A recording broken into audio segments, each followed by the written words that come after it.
6살 된 큰딸 아이가 있습니다. 이제 둘째 아들은 9개월 정도 됐고요. 첫째 아이가 6살인데 6살 정도 되니까 저는 이제 아이를 키우는 게 처음이잖아요.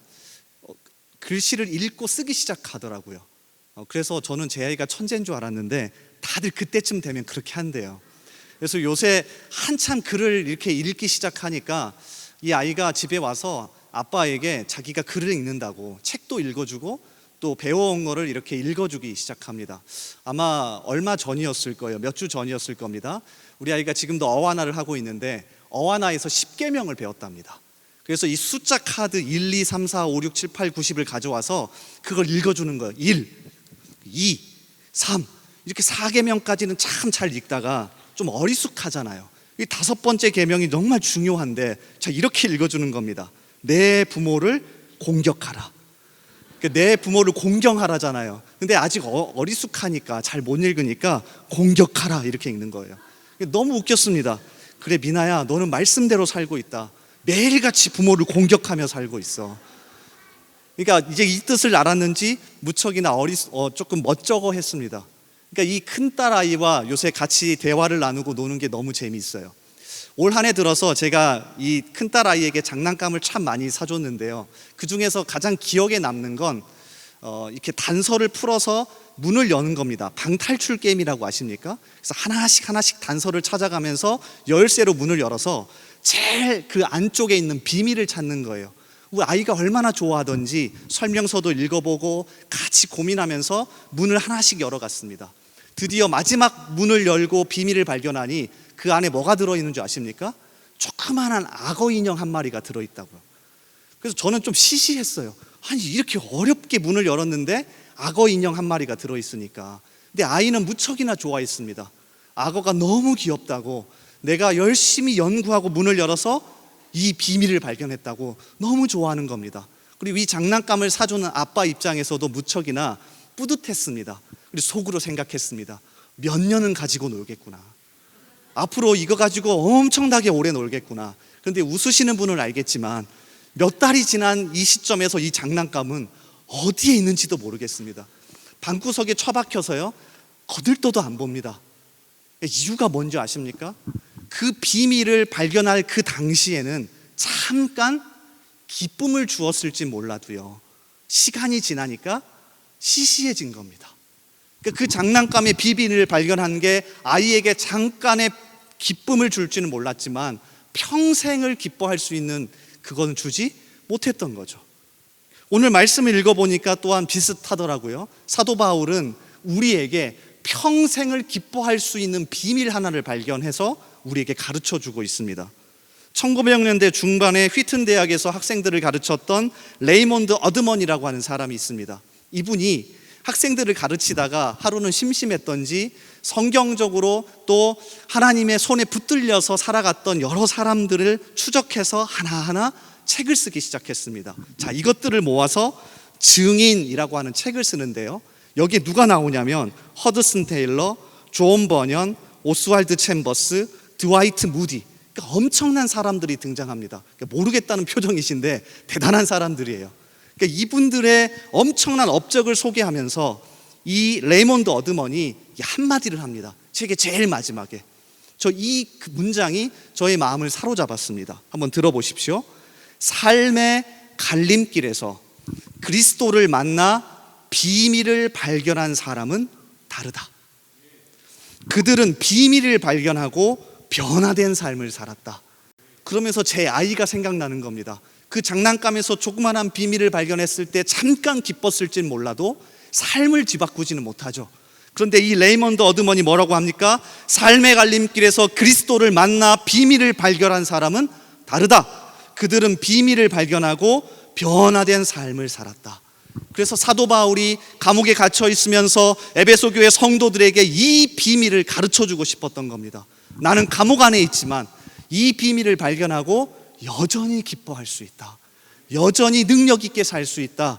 이 사실을 우리에게 가르쳐 주는 겁니다. 그래서 오늘 2절의 말씀을 같이 읽었는데요, 2가지의 비밀을 바울이 알려주고 있습니다. 그래서 하나씩 우리도요 열쇠를 열고 한번 들어가 봅시다. 그래서 그 비밀 하나하나 간직하면서 평생을 힘있게 살아가는 저와 여러분 되기를 주님의 이름으로 소원합니다. 자, 첫 번째 비밀은요, 자, 7절에 나와 있습니다. 우리 7절 말씀을 다시 한번 같이 읽어볼까요? 자, 7절. 자, 시작. 그의 피로 말미암아 속량 곧 죄 사함을 받았느니라. 자, 첫 번째 비밀이 뭡니까? 예수 그리스도를 만나 그의 십자가 안으로 들어간 사람이 발견하는 첫 번째는 뭐예요? 그의 은혜의 풍성함을 따라 그의 피로 말미암아 속량 곧 죄 사함을 받았느니라. 그러니까 이 은혜를 발견한답니다. 조금 말을 바꿔볼까요? 드디어 십자가 그리스도의 문을 열고 들어간 사람이 발견하는 첫 번째 비밀은요, 신앙의 원동력과 이유를 발견합니다. 말을 조금 더 바꿔보면 때문에를 발견해요. 그러니까 제가 오늘 말씀을요, 직역해 볼 테니까 한번 잘 들어보십시오. 원래 의미가 이렇습니다. 우리는 그의 피로 말미암아 죄를 용서받고 죄에서 구출되었습니다. 이것은 하나님의 큰 은혜와 풍성함 때문입니다. 자, 다시 보십시오. 우리는 그의 피로 말미암아 죄를 용서받고 죄에서 구출되었습니다. 이것은 하나님의 큰 은혜와 풍성함 때문입니다. 저는 이 부분이 너무 은혜가 되더라고요. 왜냐면요, 십자가 예수 그리스도의 문을 열고 들어가면 발견하는 첫 번째 비밀이요, 때문에랍니다. 그러니까 왜, 무슨 이유로 우리가 신앙생활을 하고 있는지, 무엇 때문에 우리에게 생명이 주어졌는지, 무엇 때문에 우리에게 기쁨이 주어졌는지, 무엇 때문에 우리가 이 땅을 밟고 살아가는지라고 하는 때문에를 발견한답니다. 그러니까 오랫동안 교회 생활을 하면서 제가 가장 많이 잃어버린 거더라고요. 여러분 어떠십니까? 예배 잘 드려야 돼, 기도 열심히 해야 돼, 헌금 열심히 해야 돼, 신앙생활 열심히 해야 돼, 뭐뭐 해야 되라고 하는 말은 많이 듣는데 때문에라는 말은 진짜로 많이 잃어버렸습니다. 그런데요, 십자가 예수 그리스도의 문을 열고 들어간 사람이 발견하는 첫 번째는 뭐 해야 돼가 아니라 때문에를 발견한답니다. 십자가 예수 그리스도의 은혜 때문에, 십자가 속량 때문에, 말도 안 되는 하나님의 은혜 때문에, 그 은혜가 얼마나 풍성했기 때문에를 발견해서 삶이 달라진대요. 바울은 에베소 교회 성도들에게 가장 먼저 이 사실을 알려주고 싶었던 겁니다. 때문에를 발견해라. 무조건 의무적으로 무슨 일을 하기보다는 의미를 발견해라. 그래서 바울 서신 곳곳에서도요, 이 사실이 넘쳐납니다. 특별히 자신이 영적 아들처럼 생각했던 디모데에게도요, 디모데전서 1장부터 이 진리를 명확하게 보여주더라고요. 자, 디모데전서 1장 18절을 보면 그냥 잘하라고 하는 것처럼 보입니다. 그러니까 바울이 무척 꼰대 같아요, 제 입장에서는. 잘 보세요. 아들 디모데야, 내가 내게 이 교훈으로서 명하노니 전에 너를 지도한 예언을 따라 그것으로 선한 싸움을 싸우며. 그러니까 잘하라는 겁니다. 디모데가 당시 에베소 교회를 담임하는 목회자였습니다. 에베소는 사도 바울이 무척이나 아꼈던 교회였기 때문에 디모데에게 편지를 써서 첫 마디가 잘하라는 겁니다. 너 잘해야 된다, 너 열심히 해야 된다, 너 선한 싸움을 싸워야 된다. 그런데요, 이것만 이야기한 게 아닙니다. 잘 보세요. 18절 앞부분에 내가 내게 이 교훈으로서 명한답니다. 그럼 앞부분에 바울이 먼저 강조한 게 있는 겁니다. 한번 보실래요? 오늘 에베소서 1장과 아주 유사합니다. 1장 14절부터 이 이야기가 시작되는데요. 자, 14절이 이렇게 시작해요. 우리 주의 은혜가 그리스도 예수 안에 있는 믿음과 사랑과 함께 넘치도록 풍성하였도다. 바울이 디모데에게 이 사실을 먼저 알려준 겁니다. 디모데야, 너가 사역자이기 이전에 십자가 안에서 때문에를 발견해라. 얼마나 풍성한 은혜를 우리가 입었는지 때문에를 발견해라. 자, 그 다음에 이어지는 15절과 16절도 마찬가지입니다. 잘 보십시오. 미쁘다 모든 사람이 받을 만한 이 말이여, 그리스도 예수께서 죄인을 구원하시려고 세상에 임하셨다 하였도다. 죄인 중에 내가 괴순이라. 그러나 내가 긍휼을 입은 까닭은 예수 그리스도께서 내게 먼저 일체 오래 참으심을 보이사 후에 주를 믿어 영생 얻는 자들에게 본이 되게 하려 하심이라. 그러니까 바울이요, 십자가 안에서 때문에를 발견한 겁니다. 그래서 디모데에게도 강조하는 거예요. 너도 이 비밀을 발견해서 선한 싸움을 싸워라. 우리가 신앙생활이 오래될수록 이 부분을 간과하고 무시할 가능성이 너무 높습니다. 6살짜리 딸아이 이야기를 계속하겠습니다. 오늘 자주 등장할 겁니다. 지금 아래에 있으니까 안 들릴 거예요. 어차피 어안하고 있으니까. 제가 이 아이에게 교회 올 때마다 딱 2가지를 강조합니다. 첫째, 인사를 잘해야 된다. 둘째, 예배 시간에 떠들지 않고 잘 드려야 한다. 자, 이 2가지 제 아이가 잘할까요? 못할까요? 나름 잘합니다. 그래서 교회 올 때마다 강조합니다. 인사 잘해야 된다. 예배 시간에 떠들지 않고 잘 드려야 한다. 그리고 제가 참 너무 좀 그런 게 주일날 유치부 예배 드리기 전에 문 앞에 몰래 가서 아이가 잘하고 있나 못하고 있나 항상 쳐다봅니다.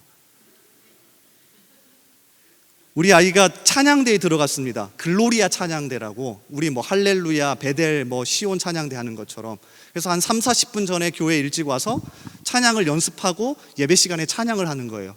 제가 그 찬양 연습하고 있을 때 문에서 몰래 쳐다봅니다. 근데 얼마 전인가요? 아이가 제가 있는 쪽을 쳐다보는 겁니다. 그리고 갑자기 노래를 크게 부르기 시작해요. 무척 마음이 아팠습니다. 무척 마음이 아팠습니다. 왜냐면요, 저는 잘해야 된다고만 가르쳤지 때문에를 가르쳐주지 않았습니다. 하나님 안에서 우리가 가족되어서 성도에게 인사하는 게 얼마나 큰 사랑인지는 가르쳐주지 않고 너 인사 잘해야 돼.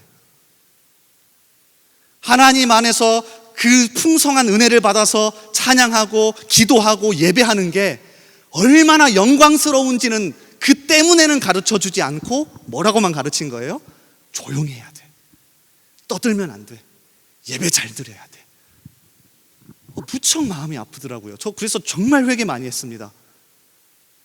내가 내 자녀에게 하라고만 가르쳤지 부모로서 하나님 앞에서 때문에를 보여주지 못했고 때문에를 가르쳐주지 못했습니다. 근데 우리 한번 돌아보자고요. 10년, 20년, 30년, 40년 신앙생활을 해오면서 이 자리에 나오실 때마다 십자가를 바라보며 때문에를 발견하셨습니까? 아, 하나님 때문에, 예수 그리스도의 십자가 속량 때문에, 그 은혜가 얼마나 크기 때문에를 발견하고 집에 돌아가셨습니까? 아니면 나 오늘도 예배 드렸다, 나 오늘도 금요기도에도 나왔어, 이러고 돌아가십니까? 출애굽기 12장 말씀을 보니까요, 유월절을 지키는 이스라엘의 모습이 나오는데요, 이스라엘 사람들은 가장 중요한 절기를 유월절이라고 생각했기 때문에 자녀들에게 유월절에 양은 어떻게 잡아야 하는지, 어떻게 먹어야 하는지, 어떤 자세로 먹어야 하는지를 잘 가르쳤습니다. 그런데 출애굽기 12장 26절에 유월절이 처음 나오는 장면을 보니까 하나님은 이런 거에 관심이 하나도 없으시더라고요. 딱 하나 관심이 있어요. 말씀 띄워주실래요? 자, 이게 우리의 자세가 되길 바랍니다. 26절과 27절을 읽을 텐데요, 한번 잘 보십시오. 우리 한 목소리로 같이 읽습니다. 자, 시작. 이후에 너희의 자녀가 묻기를 이 예식이 무슨 뜻이냐 하거든 너희는 이르기를 이는 여호와의 유월절 제사라. 여호와께서 애굽 사람에게 재앙을 내리실 때에 애굽에 있는 이스라엘 자손의 집을 넘으사 우리의 집을 구원하셨느니라 하라 하매 백성이 머리 숙여 경배하니라. 이 흐름을 보셔야 합니다. 처음부터 이스라엘 백성들이 머리 숙여 경배하는 게 아닙니다. 야, 우리 유월절 잘 지켜야 된다, 양 잘 잡아야 한다, 양 잘 먹어야 된다, 우리 예배해야 된다, 이렇게 가르치지 않습니다. 잘 보십시오. 말씀 다시 띄워주실래요? 이 예식이 무슨 뜻이냐 하거든 너희는 이르기를 이는 여호와의 유월절 제사라. 여호와께서 애굽 사람에게 재앙을 내리실 때에 애굽에 있는 이스라엘 자손의 집을 넘으사 우리의 집을 구원하셨느니라 하라 하매 의미를 가르친 겁니다. 때문에를 가르친 겁니다. 그러니까 우리의 신앙생활이 여기에 집중하셔야 합니다. 이게 그리스도 안에서 비밀을 발견한 사람이 보이는 첫 번째 태도입니다. 예수 그리스도의 십자가의 문을 열고 들어가면 이 비밀을 발견하는 겁니다. 때문에, 그래, 하나님의 은혜 때문에 얼마나 풍성한 은혜를 주셨는데 그 은혜 때문에 내가 여기 서 있지라는 것을 발견하고 살아가는 저와 여러분 되기를 주님의 이름으로 간절히 소원합니다. 자, 그런가 하면 그 다음 문을 열고 들어가면 두 번째 비밀이 나오는데요, 더 중요합니다. 자, 이어지는 8절 말씀을 한번 다시 같이 읽어보겠습니다. 넘치게 하사 이는 그가 모든 지혜와 총명을 우리에게 넘치게 하사. 드디어 십자가 속량의 풍성한 은혜라는 비밀의 문을 열고 들어가면, 때문에를 발견하면 두 번째로 주어지는 비밀이 있는데, 하나님이 무엇을 주신대요? 지혜와 총명을 주신답니다. 잘 생각하셔야 되는 게요, 학교 가서 공부 많이 하는 사람이 지혜와 총명을 얻는 게 아니라 십자가 속량의 은혜를 깨닫고 풍성한 마음으로 때문에를 깨달은 사람이 드디어 지혜와 총명이 생기기 시작한답니다. 자, 이 단어를요, 성경 원어로 살펴보면 더 깊은 의미를 발견할 수 있습니다. 자, 지혜는 성경 원어로 소피아입니다. 소피아가 무슨 뜻이냐면 인생의 궁극적인 문제에 대한 해답을 깨닫는 것을 뜻해요. 그래서 필라소피라고 철학을 의미하는 단어가 여기서 나왔습니다. 인생의 궁극적인 문제, 영원의 세계, 삶과 죽음, 하나님에 대해 깊이 생각하면서 거기에서 인생의 궁극적인 의미를 발견할 수 있는 능력, 이게 지혜래요. 그러니까 십자가를 통과한 사람에게만 이 능력이 생긴답니다. 자, 이어지는 총명이란 단어는요, 성경 원어로 프로네세아라는 단어인데요, 조금 더 현실적이고 실제적인 문제에 대한 깨달음과 적용을 의미합니다. 그러니까 지혜가 조금 더 궁극적인 문제에 대한 깨달음이라면, 총명은 이 지혜를 삶 속에 적용하는 능력인 거예요. 그러니까 이 두 가지가 균형을 이룰 때 우리의 인생이 풍성해지는 것 아니겠습니까? 그런데 이게 언제 주어진대요? 십자가의 문을 열고 들어가서 그 안에서 예수 그리스도의 은혜가 얼마나 풍성한지를 깨달아서 그렇게 살아가는 사람에게 드디어 지혜와 총명이 주어지기 시작한답니다. 우리의 인생이 그리 간단하지 않기 때문에 지혜와 총명이 더 필요한 것 아닙니까? 우리 자녀들에게 지혜가 총명이 있었으면 좋지 않겠습니까? 왜요? 인생이 그리 단순하지 않습니다. 그러니까 예수 잘 믿으면 잘 되고, 공부 열심히 하면 잘 되고, 돈 많으면 잘 되고, 열심히 노력하면 좋은 직장에 가고, 인생이 그리 간단하지 않습니다. 듀안 가렛이라고 하는 구약 지혜 연구의 대가가 있는데요, 이 사람이 우리에게 세 가지 지혜를 소개하더라고요. 한번 잘 들어보십시오. 세 가지 지혜를 성경에서 소개한답니다. 첫 번째는 1차원적인 지혜인데요, 이것은 기술을 발휘하고 능숙하게 행동하는 일명 기능적인 지혜래요. 그러니까 우리가 평상시에 일 잘하는 사람 보고 참 지혜롭다, 참 이 분야에서 일을 잘한다라고 할 때 그 지혜랍니다. 이걸 1차원적인 지혜라고 한대요. 자, 이것도 갈고 닦으셔야 합니다. 그리고 2차원적인 지혜도 있대요. 이거는 도덕적이고 신학적인 지혜래요. 그래서 어떻게 하면 도덕적으로 잘 살 수 있을지, 어떻게 하면 하나님 앞에서 신학적으로 잘 살 수 있을지, 이것들을 연구하고 보응 원리로 삶을 판단하고 해석하는 그런 지혜를 이야기한대요. 그러니까 우리 대다수가 이 지혜를 사용하지 않습니까? 야, 기도 열심히 해야 돼, 하나님 잘 믿어야 돼, 세상을 착하게 살아야 한다. 자, 이러한 지혜들이 2차원적인 지혜래요. 그리고 마지막 3차원적인 지혜가 있답니다.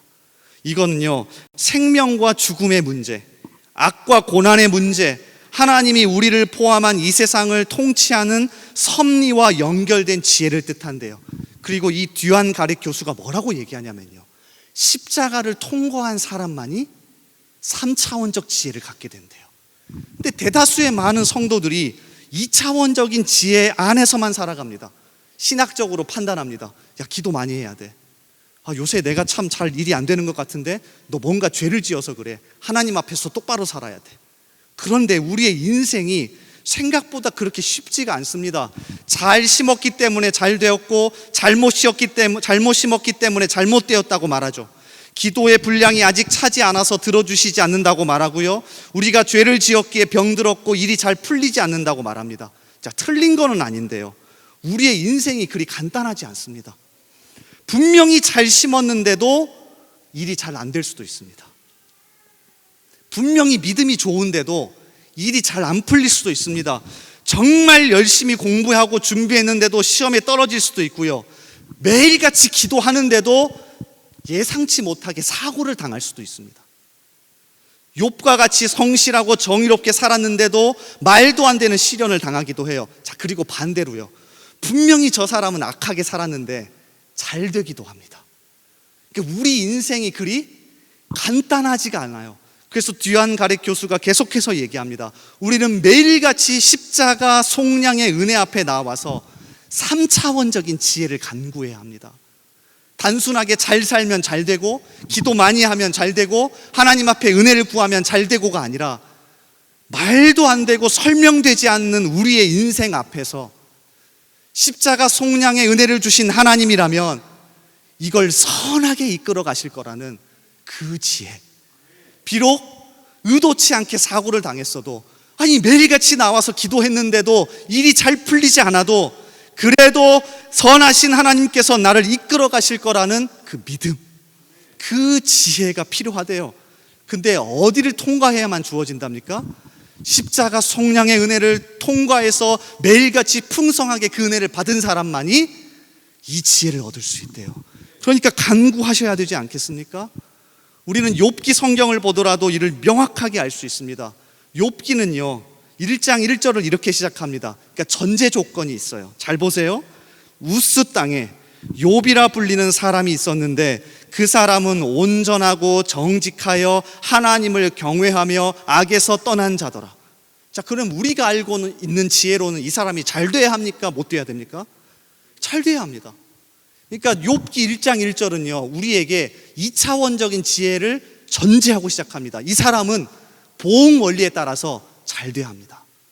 그런데요, 우리가 잘 알다시피 온전하며 정직하며 하나님을 경외하며 악에서 떠난 자인데도 한날 한시에 자신의 재산과 자녀를 모두 잃어버리는 어려움을 당합니다. 이게 우리의 인생입니다. 간단하지가 않습니다. 그래서 욥의 세 친구가 갑자기 찾아와서요, 4장부터 27장까지요, 그렇게 긴 내용을 이런 얘기를 합니다. 욥아, 너가 기도가 부족해서 그래.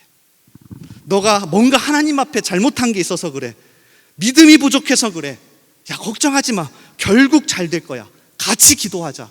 이거 사실 우리가 교회에서 가장 많이 듣는 것 아닙니까? 그런데 알다시피 우리의 인생이요, 그리 간단하지가 않습니다.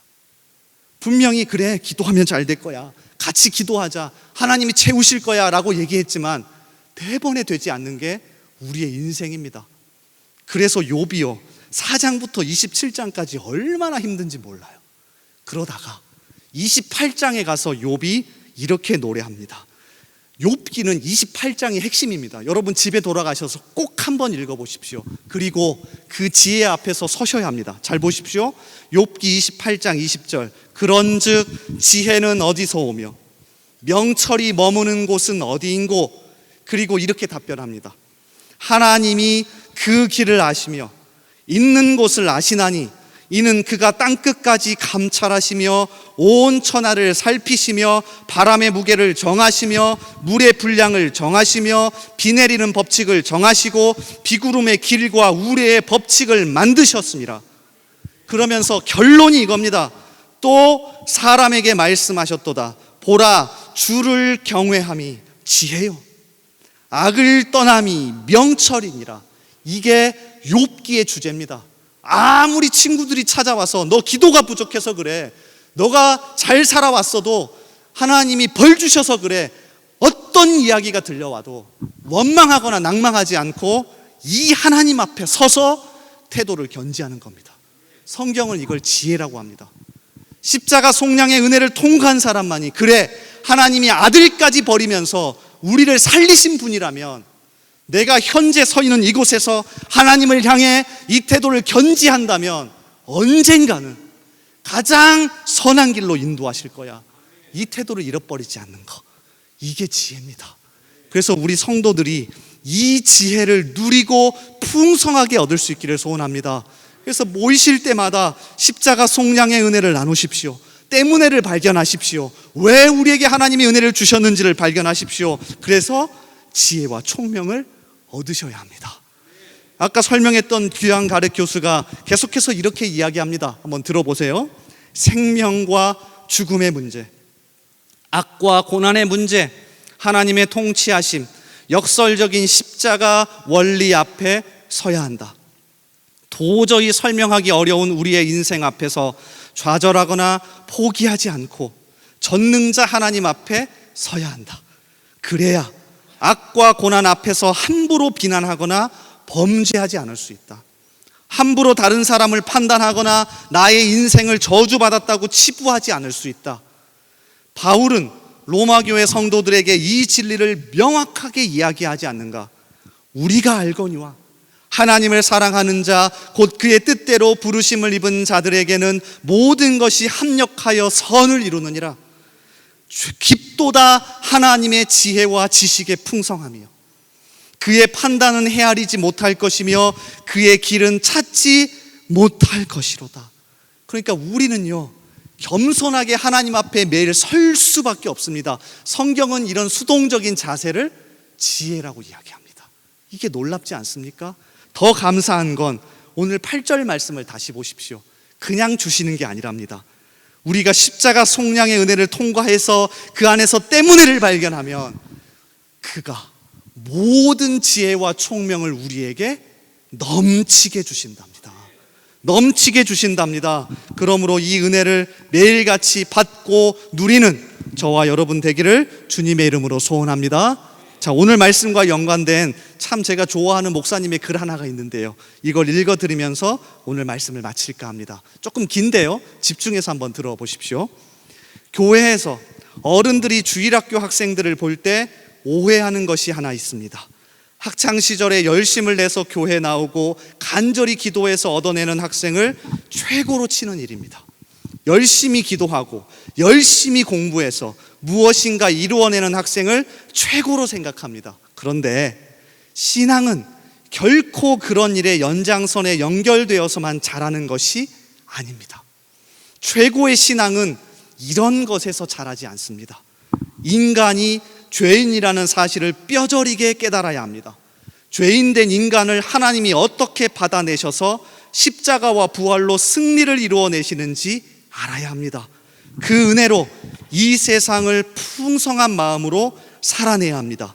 그 경험을 통해 단순한 보응 원리가 아니라 인생은 하나님 앞에 무릎 꿇지 않고는 살 수 없다는 사실을 깨달아야 합니다. 욥이 드디어 이 시점에 온 것입니다. 여러분, 욥처럼 힘드신 분 있습니까? 드디어 이 시점에 온 겁니다. 아무리 기도를 많이 했는데도 일이 풀리지 않습니까?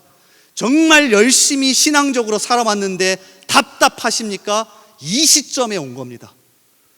신앙도 좋고 기도도 많이 하고 인격도 훌륭한 욥이 드디어 이 시점에 온 것입니다. 그리고 하나님 앞에 무릎을 꿇고 자비를 구합니다. 이것이 성경이 말하는 지혜입니다. 그래서 이 지혜를 마음껏 누리는 저와 여러분 되기를 소원하고요, 매일같이 십자가 앞에 나오셔서 겸손히 무릎 꿇고 그 풍성한 은혜로 넉넉히 견디며 살아가는 저와 여러분 되기를 주님의 이름으로 축복합니다. 우리 이 시간 찬양하면서 우리 말씀 붙들고 기도하는 시간